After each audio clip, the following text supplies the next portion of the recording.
Cet homme armé tient à distance des clients pétrifiés pendant que des complices tentent de faire céder les vitrines. Ce magasin new-yorkais ne vend pas de bijoux, mais bien des cartes Pokémon, suffisamment onéreuses pour que les voleurs prennent le risque d'un casse en journée. C'était il y a un mois, montant du butin, 100 000 $. Il y a quelques jours, cette fois à Paris, une autre enseigne spécialisée est ciblée. Durant la nuit, nous avons été victimes d'un cambriolage dans notre boutique parisienne. Ces derniers mois, les vols se répètent partout en France. Ce gérant à Bourgoin-Jallieu, près de Lyon, a été dévalisé en pleine nuit, 8 000 € de préjudice. Ils étaient 2 pieds de biche, ils étaient équipés, ils avaient été cagoulés, la totale quoi. Et ils sont restés, je crois, 1 minute 30, 2 minutes, ils ont raflé tout ce qu'il y avait sur les étagères.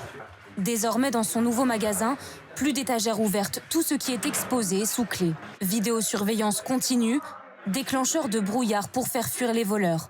Une sécurité ultra renforcée car ces cartes connaissent un succès grandissant et suivant leur rareté, peuvent valoir très cher. Des valeurs que les professionnels et les particuliers cherchent à faire certifier auprès d'entreprises spécialisées.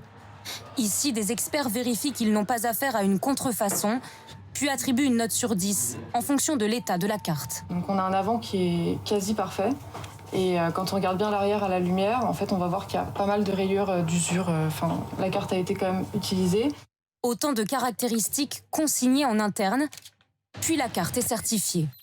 En cas de vol, c'est une garantie de remboursement auprès des assurances. Si je la certifie en tant que carte authentique, avec un numéro de série unique, avec des scans, auquel cas, si on me vole ma carte, l'assurance aura au moins la garantie en nous contactant que ma carte était authentique et l'expertise ira beaucoup plus vite et ça pourra peut-être aboutir plus rapidement à un remboursement. Une protection indispensable pour ce collectionneur, mais pas complètement suffisante. Pour se protéger des cambrioleurs, il va même placer certains de ses exemplaires dans un coffre-fort à la banque, moyennant une centaine d'euros par an. J'en garde quelques-unes chez moi pour le plaisir de les regarder tous les jours. Et les grosses pièces, ça reste au coffre-fort à la banque. Un peu moins soucieux d'être discret, devant les caméras, cet influenceur américain organise une folle vente aux enchères la semaine dernière. Il a vendu la carte Pokémon la plus chère au monde, près de 16 500 000 $.